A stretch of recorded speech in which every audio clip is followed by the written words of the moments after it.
현금이 지금 125조 정도가 있는데 이걸 바로 다 주식을 사서 올릴 것이냐, 부당 2,000원 정도의 배당을 받을 수 있을 것으로 생각이 됩니다. 단순히 주가를 올려라가 아니라 7만 전자까지 회복하자. 진짜요? 네.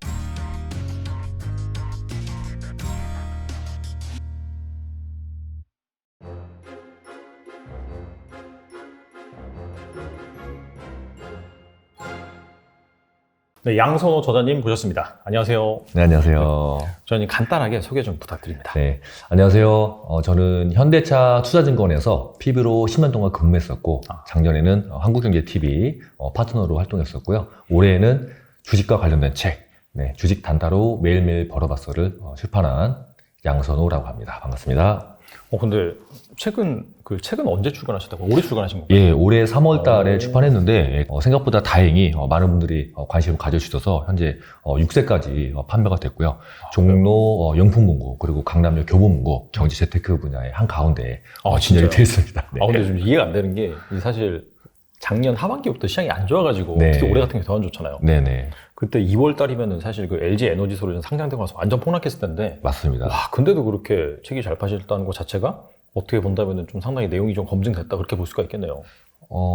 그런 부분도 좀 없지 않아 있겠는데, 네. 다행히 제가 이제 사실 주식책 같은 거는 보통 다 이제 장기 투자 위주로 돼 있잖아요. 네. 대부분 그렇죠. 사실. 예, 그런 부분, 그런 가운데에서 저는 이제 장기 투자와 이제 그런 단기적으로 접근할 수 있는 부분들, 또 그리고 실제로 제가 14년 동안 주식을 해오면서 제가 정말 느꼈던 부분들, 또 우리 투자자분들께 해주고 싶은, 진심으로 제가 해주고 싶었던 얘기들을 담아서 그런지 또 많은 분들께도 구매를 해주셔가지고 판매가 이제 잘 돼서 현재는 6세까지 판매가 된 상태입니다. 축하드립니다. 감사합니다. 그리고 근데 좀 특이한 경력이 있으시다고 들었어요. 주식뿐만 아니라 약간 뭐 영어 쪽이라든지 뭐 그런 쪽도 좀 경력이 있으시다고 들었는데 거기에 대해서 좀 말씀해 주세요. 네. 제가 군대에 있을 때 이제 보통 남자들은 군대에서 미래를 생각하잖아요. 그렇죠. 저도 맞아요. 이제 나중에 취업을 하려면 영어를 공부해야 되겠다. 그래서 군대에서 제가 영어를 독학을 했고요. 그것을 바탕으로 증권회사에 제가 취업을 할 수 있었고, 또 증권회사에 다니면서는 제가 출퇴근하는 지하철에서 중국어를 독학을 했는데, 이 영어와 중국어 둘 다 굉장히 짧은 기간에 독학을 해서 제가 이 부분을, 이 경험을 책으로 출판을 했었습니다. 네. 군대에서 뭐 외국어 마스터하는 약간 좀 그런 컨셉인가요, 그러면? 컨셉은 독학하기. 독학하기. 그러니까 제가 이제 군대에 있다 보니까 해외에 나갈 수가 없다 보니까 한국에서 제가 이제 어릴 때 경제적으로 많이 어려웠기 때문에 경제적으로 어려워서 이제 혼자 공부할 수 없는 사람들 위해서 그때 쓴 책인데, 출판됐을 때도 반응이 좋아가지고 첫 번째 책 같은 경우는 교보문고에서 자기개발 분야 13위까지도 오르게 됐었습니다. 보니까 완전 명실상부한 대단한 작가님이시네요. 알겠습니다. 일단 오늘은 또 약간 투자 관점에서 또 대화를 나누는 상황이기 때문에 좀 투자 관점에서 한번 질문을 드려보도록 하겠습니다. 주식시장 최근에 너무 안 좋죠? 네, 많이 어렵습니다. 그래서 올해 남은 그런 시간 동안 대략 한 3개월 정도 남은 것 같아요. 3개월 조금 안 남았네요. 주식시장은 어떻게 될 것으로 보시는지 좀 궁금합니다. 사실 진짜 올해의 주식시장이 굉장히 어렵죠. 저도 주식을 14년째 해오고 있는데, 올해는 정말 세 손가락 안에 꼽을 정도로 많이 어려운 시장이거든요. 일부 사람들은 2008년도 서브프라임, 리먼브러더스 사태, 그때를 더 빗대어 표현하기도 하는데, 일부 사람들은 그때보다 더 힘들다, 이런 얘기도 하세요. 사실 돌이켜보면 2008년도는 엄청난 대세 하락장이긴 했지만 사실 나름 변동성이 컸기 때문에 수익 내기는 나름 어떻게 보면 되게 좋았었어요. 베어마켓 랠리가 어느 정도 좀 가파르게 나와주다 보니까. 그렇죠. 또 하락도 워낙 가파르기 때문에 기술적 반응이 나오는 것도 세게 나왔고. 그런데 올해는 그것이 아니라 그냥 질질 우하향으로 끌고 오는 분위기가 있다 보니까 사람들이 좀 많이 지치더라고요. 그래서 그런 부분에 있어서 오히려 예전의 하락장보다는 좀 많이 힘들지 않나, 그렇게 생각이 되고, 또 한편으로는 또 그럴 수밖에 없는 게 2020년도에 시장이 워낙 좋았었잖아요. 워낙 좋다 보니까 좀 이제 그 상승 에너지가 이제 많이 빠져나가고 다시 이제 추가적으로 상승하기 위한 또 그런 과정이지 않나, 저는 개인적으로 그렇게 보고 있습니다. 알겠습니다. 남은 시간 동안 같은 경우에도 확실히 좀 쉽지는 않을 것이다. 좀 그렇게 보는 게 맞겠네요. 사실 올해 시장을 어렵게 하고 있는 요인은 크게 아시다시피 두 가지로 볼 수가 있겠죠. 먼저 인플레이션으로 촉발된 긴축, 그리고 러시아 우크라이나 불확실성, 전쟁으로 인한 위기감이라고 볼 수 있는데, 사실 이 두 가지가 이제 해소가 돼야 저는 본격적으로 시장이 반등될 거라고 생각을 하고 있고요. 우선 첫 번째 이제 긴축에 대해서 말씀드리면 제가 보기에는 시장에는 이제 어느 정도 많이 반영이 됐다고 보고 있습니다. 그래서 시장은 나름 좀 안정을 좀 취하고 있다고 보여지고 있고요. 최근에 9월 달에 들어서 하락폭이 워낙 많이 심했기 때문에 그런 부분은 이제 9월 달에 하락이 많이 반영되었다 이렇게 보고 있고, 이제 남은 거는 이제 러시아, 우크라이나 사태인데 사실 9월 달까지만 하더라도 많이 좀 사태가 좋아질 걸로 예상했었어요. 뭐 인도나 중국에서도 이제 푸틴에게 좀 이제 그만하자 그런 얘기도 했었는데, 푸틴만의 이제 현재 어떤 본인만의 의사가 있어서 지금 핵무기까지 사용하려고 하면서 이제 전 세계적으로 지금 위기가 고조되고 있는 부분인데, 이 부분 때문에 오히려 지금 현재 시장이 많이 힘들어지고 있다. 그래서 가장 좋은 거는 지금 이 러시아, 우크라이나 사태가 해결이 좀 돼야 되는데, 그렇지 않고서는 계속해서 불확실성이 유지될 수밖에 없고, 또 지금 현재는 핵무기 때문에 더 커진 상황이잖아요. 네. 이런 부분이 안정이 돼야 시장에 있는 자금이 본격적으로 유입될 수 있을 것으로 이렇게 생각이 됩니다. 보통 시장이 하락이 마무리되고 반등이 되게 되면 사실은 가장 먼저 들어오는 거는 이거를 잠깐만 스마트 머니들이 먼저 들어오게 되거든요. 네. 그리고 나서 스마트 머니로 인해서 시장이 어느 정도 반등이 되면 그 다음에 이제 확인한 다음에 추격 매수하는 세력이 들어오고, 네. 그 다음에 개인들이 들어오는데 지금 아직까지는 스마트 머니조차 아직 들어오지 않았어요. 제가 보는 관점에서는 시장에는 아직도 돈이 없습니다. 네. 제가 이제 매일같이 종목들을 스크린 하는데 눈에 띄는 종목들이 없어요. 네. 그래서 아직까지는 힘들겠구나라는 관점을 계속해서 좀 유지를 하고 있습니다.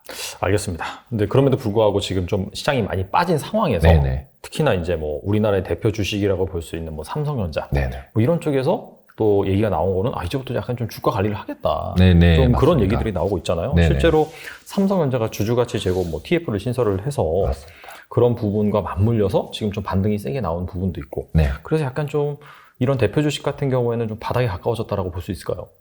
저는 사실 저점을 예측하기에는 좀 뭐 힘들 수도 있겠지만은 저는 바닥에 다 오지 않았나, 네, 이런 생각을 좀 하고 있고요. 사실 저번에도 51,800원까지 저점을 형성한 이후에 저는 5만원까지 이탈할까 안 할까를 봤었는데 5만원 그 정도에서 반등이 좀 세게 나온 것을 보면서 그쪽에서 분명히 매수를 하려는 대기 매수자가 있었구나 이런 생각이 좀 들었었고, 또 거기에 맞물려서 현재 좀 여러 가지 상황이 좀 좋아지고 있는 것 같아요. 방금 말씀하신 것처럼 이재용 부회장이 또 특명을 내렸죠. 네, TF를 신설해서 또 주주가치를 제고하자 이런 내용이 나왔었고, 또 전반적으로 현재 반도체 저점을 내년 초반이나 내년 중반으로 예측하는 경우가 굉장히 많더라고요. 현재 봤을 때, 네, 여러 가지 시황을 봤을 때. 그런데 보통 한 1년 정도 선 반영한다고 봤을 때 지금부터는 저점 매수를 해 나가도 되지 않겠느냐. 네, 분할 매수 관점에서는 계속해서 삼성전자 매수를 좀 말씀을 드리고 있는 상황입니다.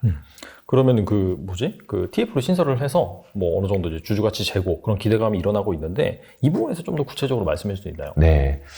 삼성에서 주주가치 제고를 위해서 네, TF를 신설했다는 언론 보도가 나왔고요. 네, 여기에 대해서 그러면 TF에서 어떤 것을 할 수 있느냐. 현금이 지금 125조 정도가 있는데 이걸 바로 다 주식을 사서 올릴 것이냐. 네, 사실 그거는 좀 이제 말이 안 되는 얘기고, 네, 시장 경제에 안 맞는 얘기고, 그래서 실제로 TF에서 할 수 있는 방법들은 뭐 자사주를 이제 매입해서 소각을 한다든지 하는 방법이 있는데 사실 그런 것들은 또 쉽지는 않고요. 가장 현실적으로 할 수 있는 부분들은 여러 전문가들 의견, 또 저의 개인적인 생각도 특별 배당을 하지 않을까 이렇게 생각을 하고 있습니다. 원래 이제 뭐 3년 동안 주주환원 정책 공시하면서 뭐 주기적으로 이제 남은 잉여 재원 같은 경우에는 특별 배당한다 이런 얘기를 원래 했었으니까. 맞습니다. 그래서 2020년에 그런 정책을 발표하고 맞아요. 또 실제로 특별 배당이 나왔었습니다. 그런데 작년에는 특별 배당을 안 했었어요. 그래서 많은 주주분들이 좀 실망을 했었고, 그러면 이제 올해도 안 하려나 보다. 여러 가지 반도체 업황도 안 좋고 시장도 안 좋으니까 올해도 여전히 없겠구나라고 했는데 갑자기 이번에 좋은 호재가 나왔죠. 그래서 아마 이번에도 특별 배당을 하지 않을까, 네, 이렇게 생각을 하고 있고요. 특별 배당이 얼마 정도 나올까 한번 저도 곰곰이 삼성전자 실적도 보면서 예상을 해봤는데 실적이 2020년도, 2021년도 네, 올해 아직 큰 차이는 없는 것 같아요. 그래서 배당도 아마 그때와 비슷한 수준에서 이루어지지 않을까. 네. 4분기 분기 배당금은 소폭 정도 상승할 수는 있겠지만은 현재 특별 배당이 비슷하게 이루어진다고 하면은 아마 1,500원, 1,600원 정도가 될 것으로 예상이 되고 있고요. 4분기만 놓고 봤을 때는 한 360원 정도로 예상이 되고 있고, 4분기에 주식을 보유한 주주분들께 특별 배당이 이루어진다고 하면 지금부터 주식을 매수하셔가지고 그 특별 배당 지급되는 기준일의 주식을 갖고 계신 분들한테는 대략적으로 주당 2,000원 정도의 배당을 받을 수 있을 것으로 생각이 됩니다. 분기 배당 하나만으로. 그렇죠. 4분기에만 주식을 보유하고 있다면. 와, 그러면 거의 배당 수익률이 4% 가까이. 그렇죠. 되네요. 배당 수익률이 3%대 후반에서 4%가 나오기 때문에 그런 부분만 놓고 봤을 때는 충분히 메리트가 있다. 그래서 그런 부분들 때문에 최근에 주가가 삼성전자가 사실 아시다시피 무거운 주식이잖아요. 네, 무거운 그렇죠. 주식임에도 불구하고 우하향으로 하락하고 있다가 현재 상승폭이 좀 가파르게 좀 반등이 좀 나온 상황이고, 그리고 지금 삼성전자 주가가 많이 내려와 있는 상황이기 때문에 나중에 반도체 사이클이 좋아져서 주가가 올라가게 된다면 또한 시세 차익까지도 얻을 수 있는 부분이다. 이런 요인들로 인해서 저는 삼성전자 매수를 좀 강력하게 나름 말씀을 드리고 있는 부분입니다. 말씀 들어보니까 사실 최근에 그 삼성전자 주가를 보니까 보통주가 있고 우선주가 있는데 네. 우선주가 특히나 좀 많이 반등을 하는 게 네, 방금 말씀하신 그런 좀 특별 배당? 그런 네네. 기대감을 좀 많이 반영을 해서 네네. 좀 상승을 했다라고 생각이 되네요. 네네. 그리고 뭐 이재용 부회장이 삼성전자 주가를 뭐 어느 정도 목표 가격을 좀 제시를 했나요? 뭐 여기까지 올린다 뭐 그런 게 있었나요? 이재용 부회장이 너무나도 감사하게도 네. 단순히 주가를 올려라가 아니라 7만 전자까지 회복하자. 아, 진짜요? 예전의 주가 수준까지 회복하자라고 너무 이렇게 특정하게 얘기해 주셔가지고 사실 저도 처음에는 이 기사가 잘못되지 않았나라고 생각할 정도로 저도 여러 번 봤었거든요. 근데 그 이후에 뭐 오보다 뭐 사실 무근이나 그런 얘기가 없는 걸로 봐서는 어느 정도 신빙성이 있다고 좀 보여지고요. 결과적으로 약간 좀 특별 배당이라든지 그 다음에 뭐 제시한 목표 주가도 있고 하니까 그때까지는 뭐 사실 좀 기다려 보면서 주식을 보유하는 것도 방법이겠네요. 그러면 사실 지금 가장 큰 문제가 되는 게 내년도 반도체 성장률이 많이 안 좋다. 또 그리고 내년도 경제가 많이 안 좋다. 이런 부분들이 있지만 사실 제가 정말 드리고 싶은 말씀은 아시겠지만 반도체 산업은 사이클 산업이잖아요. 사이클 산업이란 얘기는 하락하면은 나중에 또 때가 되면 상승할 수 있고 그렇죠. 또 상승했다고 해서 무조건 상승하는 것이 아니라 또 하락할 수도 있고 이렇게 상승과 하락을 반복하기 때문에 하락했을 때 주식을 사두면 상승할 확률이 굉장히 높다. 다만 우리가 중요하게 여겨야 되는 건 이제 이 사이클이 이 하락의 이제 길이가 이제 얼마나 길어지느냐, 이 하락에서 상승으로 전환되는 시간이 이제 얼마나 길어지느냐, 이것이 관건인데 지금 현재는 우크라이나 사태, 아까 말씀드린 우크라이나 사태, 그리고 긴축 때문에 이래서 아직까지는 좀 불확실하지만 중요한 거는 그래도 이 사이클이 상승할 수 있는 확률이 굉장히 높다. 또 지금 사실 많은 분들이 염려하시고 계시는 것 중에 하나가 이제 긴축인데 미국의 연준이라고 해서 무조건 계속해서 금리를 인상할 수는 없잖아요. 왜냐하면 사실 그렇죠. 경기 침체에도 사실 중요한 문제 중에 하나거든요. 어떻게 보면 연준도 계속 고민을 하고 있는 게 인플레, 물가 상승을 잡을 것이냐, 아니면 또 경기 침체를 해소해야 될 것이냐, 이 부분에 대해서 서로 이제 지금 아직까지는 매파들이 많긴 하지만 내부적으로도 이런 부분에 대해서 계속 갈등이 있을 것이고 고민하고 있을 것이기 때문에 계속해서 금리를 올릴 수는 없다. 그래서 언젠가 때가 되면 금리를 다시 또 내리거나 아니면 금리 인상의 속도를 조절하게 되는데 그렇게 되면 다시 또 경제가 살아나면서 동시에 이어서 반도체 쪽도 경기가 살아날 수 있는, 그러면서 반도체 사이클이 또 다시 상승으로 돌아갈 수 있는. 그렇기 때문에 그런 관점에서 봤을 때는 현재 삼성전자가 너무나도 저렴하다. 삼성전자의 주가가 굉장히 낮은 수준이기 때문에 저는 분할 매수 관점에서 무조건은 빼고요. 저가 매수를 저가 매수를 하시기를 이렇게 좀 말씀을 드리고 있습니다. 제가 한 가지 더 말씀을 드리면요. 사실 삼성전자 주식을 8만 원, 9만 원대 삽니까? 아니면 지금 사야 되겠습니까? 솔직히. 당연히 지금 사야죠. 사실 8만 원, 9만 원대 사신 분들은 많이 후회하고 계실 거예요. 내가 왜 그때 많이 샀을까? 조금만 사거나 아니면 좀 늦을 건데. 하지만 지금 돌이켜보면 주가가 거기에 비하면 주가가 너무나도 낮은 수준이죠. 사실 고점이 96,800원에서 지금 현재 55,000원만 하더라도 사실 조금만 더 하락했으면 반토막이죠. 사실 이럴 때는 아무리 안 좋은 얘기가 있을지라도 일단은 좀 사놓는, 사서 모아가야 되는 그런 시점이라고 말씀드리고 싶습니다. 그리고 뭐 이재용 부회장이 확실히 가격도 제시를 해줬기 때문에 그때까지는 좀 버텨보는 것도 방법이 같네요. 워낙 싸고 그다음에 경기가 턴하면은 또 빠르게 회복할 거기 때문에 그런 부분에 차관해서 또 투자 의사결정하시면 좋을 것 같고, 일단 반도체는 그렇고요. 또 시가총액 상위 구성 종목을 살펴보면은 또 2차 전지도 존재를 하고 그 다음에 최근에 너무나 많이 하락한 네이버, 카카오, 즉 인터넷 기업들도 존재를 하고 자동차, 바이오까지 이렇게 포진을 하고 있어요. 현 시점에서 약간 좀 투자 매력이 높은 그런 대형주가 또 무엇이 있을지 좀 궁금하거든요. 저는 사실 개인적으로 저는 네이버가 좋아 보이더라고요. 네이버요? 네이버가 사실 파격적인 발언이신데요? 네. 저는 네이버를 어제 그저께 보면서 우선은 사실 어제 같은 경우는 단타로도 충분히 접근해서 어느 정도의 수익을 낼 수도 있는 상황이었었고, 어제 같은 경우는. 네이버는 사실 고점이 45만원, 46만원대였다가 지금 현재 주가가 16만원 정도죠.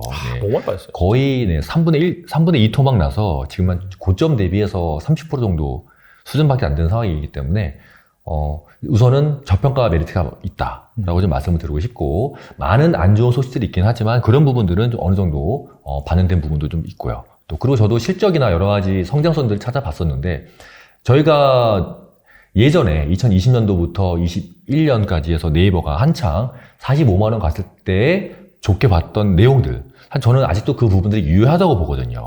다만 시장이 좀 안 좋다 보니까 금리 인상이나 여러 가지 요인들로 인해서, 외부적인 요소들로 인해서 좀 주가가 빠진 부분도 있긴 하지만, 우리가 보는 4차 산업혁명 시대에 있어서의 네이버의 역할, 네이버의 성장성, 또 그런 것들은 오히려 지금이 또 매수할 수 있는 기회라 저는 그렇게 생각이 되고요.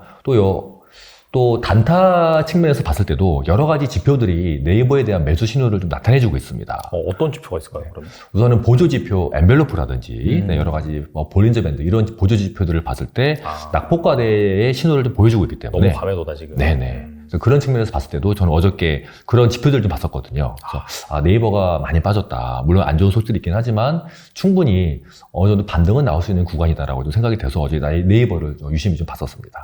네이버가 사실 최근에 너무나 급락한 게, 순식간에 사실 원래 반 토막 정도였는데 네. 3분의 1 토막이 났잖아요. 네, 맞습니다. 그게 이제 그 미국의 중고 거래 플랫폼 네. 여기를 이제 인수한다는 소식이 전해지면서 그날 한 8% 떨어지고 그리고 그 다음날도 계속 빠져가지고 순식간에 그렇게 주가가 내려갔는데, 그러면 이 이슈 같은 경우에는 어떻게 보시는지 좀 궁금하네요. 저는 네이버의 그 소식으로 인해서 주가가 많이 빠진 걸 보면서 무슨 생각이 들었냐면은, 아마 아실 거예요. 예전에 현대차가 한전 부지를 10조 원에 구입하면서 현대차 주가가 한번 크게 빠진 적이 있었잖아요. 맞아요. 네, 그 당시에 정말 큰 이슈였었죠. 외국인들이 현대차 주가를 거의 그냥 막 집어자던지 하면서 주가가 크게 급락을 했었지만은, 시간이 지나고 나서 봤을 때는 어떻게 보면 또 그것이 현명한 판단일 수도 있고, 또 사실 이제 와서는 그것이 현대차 그룹의 성장에서 봤을 때는 또 큰 발판이 될 수도 있기 때문에, 저는 지금으로 봤을 때는 단기적인 모멘텀으로는 악재일 수도 있지만, 이 사건이 장기적인 관점에서는 네이버에게 어떻게 보면은 현명한 또 한 수가 될 수도 있지 않겠나라는 생각이 듭니다.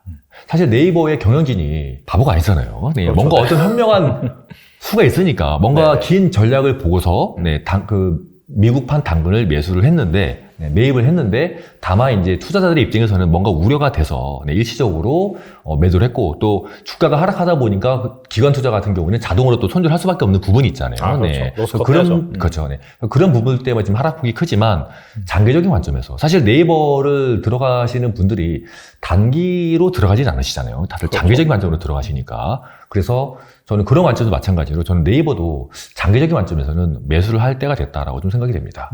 그리고 사실 뭐 네이버가 미는 그런 사업 중에 하나가 또 이커머스 그쪽인데, 그럼요. 그런 거라도 시너지를 또 낼 수 있는 그런 부분이기 때문에, 뭐 여기저기에서 얘기한 거 들어보니까 약간 좀 비싸게 샀다, 약간 뭐 적자 기업인데 그런 얘기가 좀 있긴 하더라고요. 근데 그 부분 같은 경우에는 나중에 이제 뭐 시간이 좀 증명을 해주겠죠. 뭐 턴어라운드 시킨다든지 그러면은 오히려 이제 플러스 요인으로 다가오지 않을까. 그런 그 당시에 현대차가 한전 샀을 때도 비싸게 샀다. 비싸게 사지 않아, 너무 비싸게 산 거 아니냐 얘기가 나왔지만, 결국에는 잘 되고 있는 걸로 이렇게 생각됩니다. 알겠습니다. 혹시 뭐 다른 뭐 2차 전지나 뭐 자동차나 바이오 뭐 이런 거에 대한 의견은 혹시 있으신가요? 저는 현재 제가 며칠 전에 제 유튜브 방송에서도 말씀드렸었는데, 2차 전지가 좋은 거는 사실 맞습니다. 2차 전지도 굉장히 좋은데, 최근에 시세가 좀 났었고, 또 주가가 사실 위치가 굉장히 좀 애매한 부분이 있습니다. 하지만 반도체 종목들, 방금 말씀드린 삼성전자나 하이닉스, 또 그 외에 반도체 부품주들 같은 경우에는 삼성전자가 하락하면서 같이 동반해서 하락한 부분이 있는데, 저는 마찬가지로 현저히 저평가 되어 있는 부분이 있다. 그렇기 때문에 아까 말씀드린 것처럼 반도체 사이클의 상승을 기대하는 측면에서는 삼성전자도 좋고, 또 여기에 삼성전자에 공급하는 반도체 부품 회사들, 그런 기업들도 저는 좋게 보고 있습니다. 최근에 눈에 띄는 종목이 하나 있더라고요. 정말 눈에 띌 정도로 기관들이 많이 매수하고 있고, 특히 그리고 태조 이방원 주식들 사실 한 9월 장이 무너지면서 그때 같이 빠졌다가 최근에 다시금 약간 좀 고개를 드는 모습이긴 해요. 그래서 이 주식들은 어떻게 보시나요? 네, 태조 이방원 종목들 하나씩 한번 살펴보고 싶어요. 우선은 네. 태는 태양광이죠. 그렇죠. 아시겠지만 태양광은 사실 테마주의 성격이 좀 강합니다. 네, 태양광 산업 자체가 사실 눈에 띄는 성장성은 저는 없다고 좀 보고 있고요. 또 그리고 우리의 생활에 많이 밀접하게 좀 다가오는 부분이 없기 때문에 태양광 주식들을 장기적으로 들고 가기엔 좀 무리가 있지 않나, 네, 그런 생각이 들고, 또 실제로 저 같은 경우에도 태양광 주식들은 저는 테마주의 성격으로 단타로만 좀 접근을 하고 있는 그런 상황입니다. 근데 테마주 같은 경우는 사실 또 개인들이 접근하기가 쉽지는 않죠. 그래서 태양광 종목들은 저는 개인적으로 장기적인 투자 관점보다는 방금처럼 어떤 특정 모멘텀이 있을 때, 사실 최근 같은 경우는 미국에서 인플레이션 감축법 때문에 네. 신재생 에너지가 부각이 되면서 올랐지. 그래서 이런 모멘텀이 있을 때 위주로 투자를 하시는 게 좋다라고 생각이 되고요. 장기적으로 보시기에는 조금 위험하지 않을까. 그런 개인적으로 저는 그렇게 보고 있고요.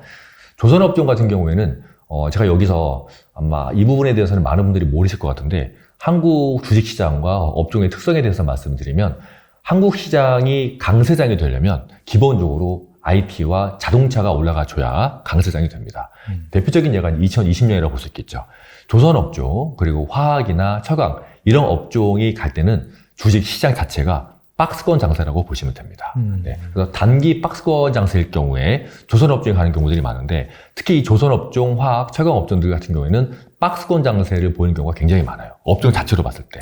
그래서 만약에 언론에서 조선업종이 좋다고 얘기할지라도 이런 업종들은 박스권 플레이를 하는 것이 훨씬 더 좋습니다. 실제로 태조 이방원 얘기가 나온 이후에 박스권에서 고점을 형성하고 주가가 많이 하락한 부분이 있어요, 최근에. 그래서 그런 부분들은 조선업종에 대해서는 철저하게 박스권으로 대응하시는 게 좋다고 좀 말씀드리고, 실제로 현대중공업이나 그런 조선업종의 차트를 보시면은 너무나도 뚜렷한 박스권을 그리고 있습니다. 그렇기 때문에 대부분이 다 박스권 플레이를 할 거란 말이에요. 그래서 네, 조선업종은 박스권으로 대응하기를 이렇게 좀 말씀을 드리고 싶고, 네, 2차전지죠. 네. 사실 저도 2차전지는 굉장히 좋아합니다. 2차전지 같은 경우는 뭐 제가 더 이상 말하지 않아도 너무나도 잘 아시고, 또 뭐 성장성이나 여러 가지 굉장히 좋은데, 한 가지 이제 우려가 되는 부분은 현재 주가가 최근에 좀 많이 올라 있었죠. 자기 안 좋음에도 불구하고 6월이나 7월 달에 하락장에도 불구하고 2차 전지는 많이 하락하지 않았었어요. 맞아요. 그리고 7월 달에 반등이 나오면서 2차 전지 위주로 해서 반등이 나왔었는데, 중요한 건 현재 주가 위치가 좀 많이 애매하다는 점이죠. 그래서 2차 전지를 신규로 매수로 들어가기에는 조금 위험할 수도 있다. 사실 저도 지금 2차 전지는 지금 없습니다. 포트폴리오에 없어서 저도 좀 들어가려고 대기를 하고 있는데, 지금 가격대가 굉장히 애매해서 차라리 조금 더 기다리자. 사실 2차 전지가 좋은 거는 맞지만 2차 전지의 종목들 차트를 보시면 분명히 등락이 있습니다. 계속해서 우상향 가진 않았어요. 어떤 종목들은 박스권을 그리기도 하고, 또 어떤 거는 또 큰 하락을 보였다가 다시 상승하기도 하고, 그래서 아무리 주식이 좋아도 무조건 상승할 수만 없기 때문에 차라리 조금 더 기다려서 좋은 가격에 매수하는 것이 더 좋을 것으로 생각이 됩니다. 네. 맞네요. 네. 이제 방입니다, 방. 네, 다음은 이제 방입니다. 네. 방은 이제 방산이죠. 그렇죠. 네. 저는 개인적으로 방산 쪽은 모멘텀이 끝났다고 봅니다. 사실 진짜요? 6월달, 7월달에 굉장히 핫한 종목이었었죠. 뭐 롯템이나 하나 에어로스페이스 이런 종목들이 있었는데, 그 당시에도 저 같은 경우는 테마주로 보고 단타로 접근했었고요. 또 그렇게 해서 이제 매매를 했었는데, 지금 현재로 봤을 때는 아직까지는 현재 우리가 모르는 뭔가 있을지는 모르겠지만, 현재로 봤을 때는 이제 더 이상 나올 재료가 없지 않나. 네.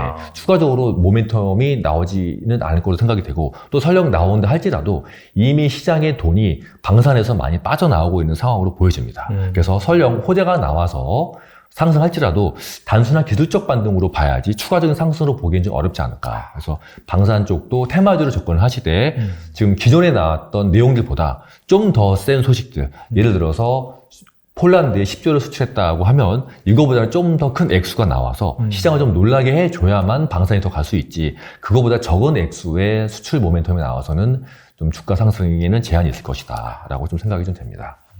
마지막이네요. 이제 네. 원전. 네. 네. 원전은 제가 방금 태양광과 방산 쪽도 테마라고 말씀드렸었는데, 사실 원전 쪽은 정말 테마주입니다. 네, 원전 쪽은 정말 테마주고, 이 태조 이방원 얘기가 나왔을 때 저는 사실 좀 약간 의아했었어요. 왜냐하면 원자가 붙어서 원전이긴 했는데, 그 당시에 원전 쪽 얘기가 나와서 사실 움직였던 종목들은 딱 두 개밖에 없습니다. 피코그램과 유일 에너테크. 네. 근데 사실 그 당시에 피코그램은 또 원전 쪽으로 간 게 아니라 또 다른 이슈가 있었었어요. 그래서 사실 실질적으로는 태조 이방원 얘기가 나왔을 때 원전 쪽은 사실 크게 부각되지는 않았습니다. 근데 중요한 거는 원전 쪽은 테마주이기 때문에 일반 개인분들이 접근하기는 좀 많이 힘들다. 네. 이 말씀 좀 드리겠습니다. 알겠습니다. 2차 전지는 앞서서 계속 좋다라고 말씀을 해주시고 계신데 최근에 그냥 뭐 모든 2차 전지 주식들이 부각이 된다라기보다도 약간 좀 자원, 앞서서도 인플레 간축법안 얘기를 하셨잖아요. 그 부분이 이제 핵심이잖아요. 어디 거 자원을 쓰냐. 그래서 약간 그 자원 경쟁 이런 부분들이 심화되면서 약간 리튬 가격과 관련이 있는 주식들, 2차 전지 주식들, 네네. 그리고 이 소재를 회수해서 재활용할 수 있는 폐배터리 관련 주식들, 네네. 이런 주식들이 지금 좋은 흐름을 보이고 있는데 네.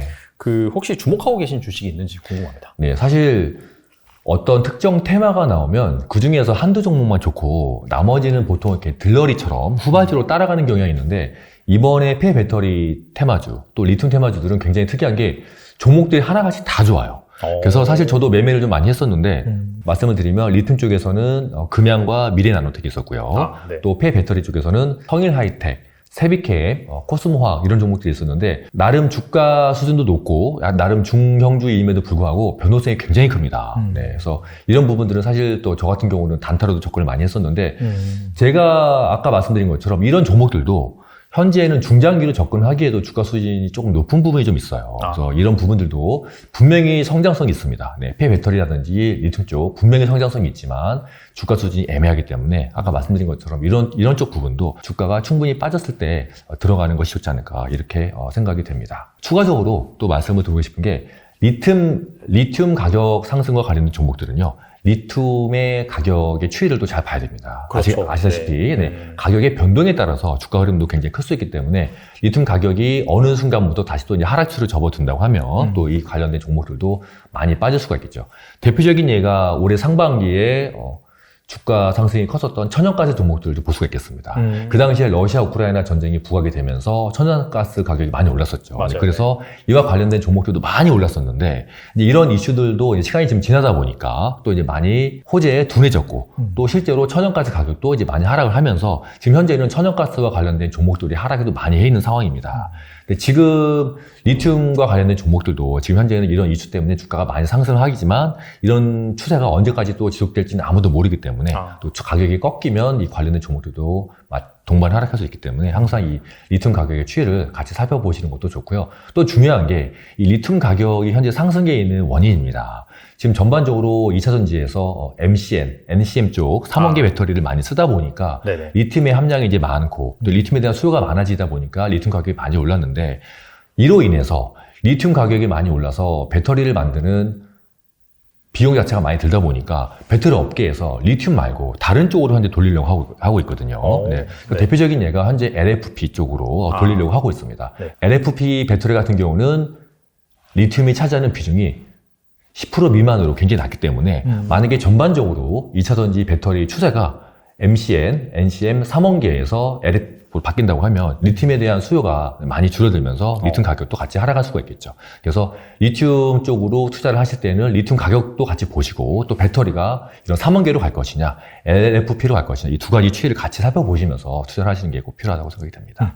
알겠습니다. 그리고 유튜브 채널을 통해서 이슈, 테마 등 이런 것도 이제 브리핑을 해주시고 계신데 혹시 올해 연말까지 좀 주요 이슈가 될 만한 그런 것들은 또 무엇이고 이와 관련된 종목은 또 뭐가 있을까요? 제가 아침마다 제 유튜브 채널에서 제가 그날 있었던 밤사이에 있었던 특징적인 뉴스들 또는 이제 이슈들을 뽑아서 말씀드리는데 오늘 아침에는 정말 특이하게 80% 이상이 삼성전자였었어요. 아, 그래요? 네, 우선은 오늘 삼성전자가 실적을 발표한다. 네, 이런 부분들. 맞네요, 또 외국계 자금도 삼성전자를 매수하고 있다. 그리고 첨단 메모리 랜드를 생산할 예정이다. 네, 이런 부분들이 얘기가 나오면서 제가 좀 느낌이 이상하더라고요. 오늘 무슨 날이길래 이렇게 삼성전자 뉴스가 많이 나오지? 근데 한편으로는 보니까 그만큼 현재 시장에 관심이 많이 쏠려 있지 않나 이런 생각이 좀 들더라고요. 그러면서 앞으로 올해가 3개월 정도 남았는데 네. 시장이 이제 반등이 나오면 우리가 이 점을 생각해 봐야 될 것 같아요. 앞으로 만약에 이제 시장이 반등이 나온다면 과연 돈은 어디로 갈 것인가? 자, 똑같은 돈이 있다면 네. 사람들이 어디에 투자할 것인가? 네. 똑같이 가격이 다 주식들이 다 같이 하락해 있는 상황이에요. 다 같이 현재 저평가되어 있는 상황인데 여기서 테마주나 아니면 소형주보다는 아무래도 안정돼 있고 또 사이클상 상승할 수도 있고 또 배당을 주는 반도체나 삼성전자로 돈이 가는 게 오히려 저는 현명한 판단이라고 생각이 됩니다. 그렇기 때문에 남은 하반기에 만약에 시장이 반등이 된다면 돈은 당연히 많이 저평가되어 있는 반도체 쪽으로 들어올 확률이 굉장히 높다. 그래서 제가 계속해서 반도체를 말씀을 드리고 있는 거입니다. 알겠습니다. 역시나 좀 확실히 좀 바닥이 나와 있는, 그리고 약간 좀 주가 상승 모멘텀이 있는 반도체가 좋다. 그런 말씀이신 것 같고요.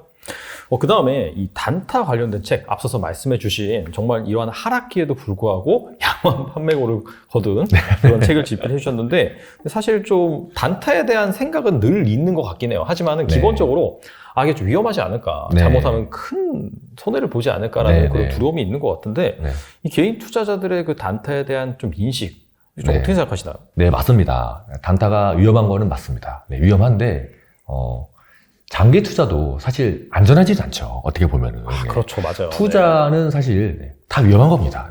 장기적으로 투자를 하나, 단타를 하나, 어쨌든지 간에 주식은 위험하죠. 그래서 우리가 주식을 위험 자산이라고 부르는 거고요. 그래서 단기 투자, 장기 투자에 상관없이 주식 자체가 위험하다. 이 말씀을 드리고 싶고요. 시청자분들께 꼭 드리고 싶은 말씀이, 단타를 하시던 장타를 하시던 본인의 성향, 그리고 본인의 환경에 맞는 거를 선택하셔서 하나를 정하셔가지고 거기에 매진하셔가지고 본인만의 원칙을 만드시라고 말씀을 드리고 싶습니다.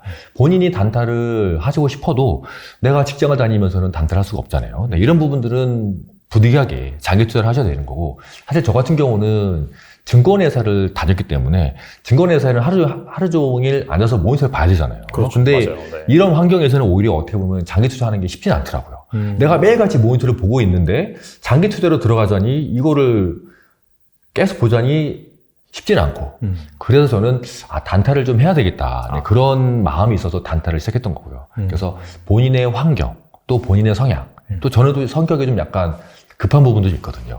그러다 보니까 저한테는 단타가 좀 맞다는 생각이 들었고요. 한 가지 추가로 말씀을 드리면, 단타나 장기 투자나 둘 다 위험하다고 말씀을 드렸는데, 단타는 결과가 빨리 나오고 장기 투자는 결과가 늦게 나온다. 이 차이만 있다라는 것을 말씀을 드리고 있습니다. 그리고 책에서 기관과 외국인의 수급이 중요하다 이렇게 말씀을 하셨는데, 그 의미가 또 무엇이고, 최근에 약간 두 주체가 의미 있게 매수하는 그런 뭐 종목이나 섹터가 있을까요? 우선 외국인과 기관의 수급의 특징에 대해서 한번 말씀드려보고 싶어요. 똑같이 외국인과 기관이 돈이 들어와도요, 차이가 있습니다. 외국인의 수급은요, 시장을 볼 때 보시면 돼요. 시장에 외국인이 사면 시장이 올라갈 확률이 굉장히 높습니다. 맞아요. 그래서 외국인의 수급은 시장을 판단할 때 보시면 되세요. 그러면 기관의 수급은 무엇을 보느냐? 종목을 발굴할 때 보면 좋습니다. 그래서 내가 수급적인 측면에서 종목을 발굴하고 싶다. 그러면 기관들이 어떤 종목을 많이 사고 있는지, 어떤 섹터를 많이 매수하고 있는지 이 부분을 확인하면 이 다음에 조만간에 어떤 종목, 어떤 섹터가 올라갈지를 어느 정도 예측할 수는 있습니다. 제가 최근에 살펴봤더니 최근에 눈에 띄는 종목이 하나 있더라고요. 최근에 기관들이 삼성생명 주식을 굉장히 많이 사고 있더라고요. 삼성생명이요? 정말 눈에 띌 정도로 기관들이 많이 매수하고 있고, 특히 보통 기관은 금융투자, 투신, 보험, 연기금 이렇게 네 가지로 크게 구분할 수 있는데, 이 네 가지 주체가 다 거의 매일같이 삼성생명 주식을 매수를 하고 있더라고요. 저도 신기해서 살펴봤더니 우선은 배당을 확인할 수 있고요. 배당. 배당이 주당 2,700원 정도 배당하는데, 오늘 종가 기준으로 주가가 66,000원 정도가 됩니다. 시가 배당률만 놓고 봤을 때 약 4% 정도의 안정적인 배당을 얻을 수도 있고, 또 사실 보험 업종 같은 경우는 금리 인상의 수혜제로도 볼 수 있겠죠. 그렇죠. 그런 부분도 있고, 또 삼성생명 같은 경우는 삼성그룹의 지배구조와 연관돼서 또 모멘텀이 생길 수 있기 때문에, 이런 측면에서 봤을 때 삼성생명에 대한 기관들의 매수가 이어지고 있다고 생각이 좀 됩니다. 이게 아무래도 좀 보험 이런 쪽이 경기랑도 사실 크게 또 관련이 없기도 하고, 지금 뭐 약간 좀 뭐 경기 침체다 이런 얘기가 나오고 있는 상황에서 약간 좀 대안? 그런 측면에서 좀 투자하는 것도 좀 있는 것 같다는 사실 보험 업종도 일종의 경기 방어제도 볼 수 있죠. 그렇죠. 그리고 이제 또 배당주 말씀하셨으니까 생각이 드는 건데, 날씨가 점점 더 추워지고 있잖아요. 또 연말로 가면 갈수록 이 배당주에 대한 또 기대감이 또 있고 하니까 그런 차원에서 좀 선제적으로 매수를 한다, 그렇게도 볼 수 있겠네요. 맞습니다. 지금 배당까지 한 3개월 정도 남았는데 미리 주가가 더 많이 낮아 있을 때 매수를 하는 것 같습니다. 알겠습니다. 오늘 나와주셔서 정말 좋은 말씀 많이 해주셨는데 끝으로 이 투자자분들을 위해서 한 말씀만 부탁드립니다. 네. 제 책에 대해서 간단하게 소개를 드리면 책 제목에 단타라는 단어가 들어가긴 하지만 단타 하시는 분들만 보시는 책이 아니라 주식에 대한 일반적인 내용들 또 실제로 고수분들이 쓰시는 기법들도 소개가 되어 있기 때문에 주식에 대한 관점을 넓힐 수 있는 책으로 이렇게 봐주시면 되겠습니다. 네. 네. 제가 투자자분들께 항상 드리는 말씀이 있는데 주식이 절대 쉽지 않다. 주식은 진짜 어렵다. 네, 저도 사실 공부는 저도 정말 많이 해봤거든요. 저도 GMAT, LSAT, 정말 일반인들이 모르는 공부까지도 저도 정말 많이 해봤고, 저도 CFA 레벨원까지 따고 많이 했는데, 제가 여태까지 살면서 해본 공부 중에 주식이 정말 어렵다. 왜 어렵냐면 주식은 답이 없기 때문이죠. 또 많은 사람들이 심리가 모여서 이루어지다 보니까 답이 없는데 그렇기 때문에 여러분들도 주식을 너무 쉽게만 보지 마시고 정말 어렵다 이런 생각을 가지시고 공부를 열심히 하셔가지고 실력을 쌓으시면서 좀 도전하셨으면 좋겠어요. 네, 알겠습니다. 오늘 나와서 정말 좋은 말씀 많이 해주셨는데 정말 주식이 어렵다는 그런 부분에 대해서 공감이 되는 부분이 있지만은 사실 또 이렇게 어렵게 느낄 때가 어떻게 본다면은 좋은 매수기가 될 수 있거든요. 그래서 오늘 나와주셔서 괜찮은 섹터, 종목 몇 가지 말씀해 주셨는데 바로 사라는 건 아니고요. 여기서 추가적으로 자기가 좀 더 점검을 해보고 그 투자 아이디어에 동의가 된다라고 한다면은 투자에 활용을 하시면 좋을 것 같습니다. 네, 지금까지 양선호 작가님 나오셔서 감사합니다.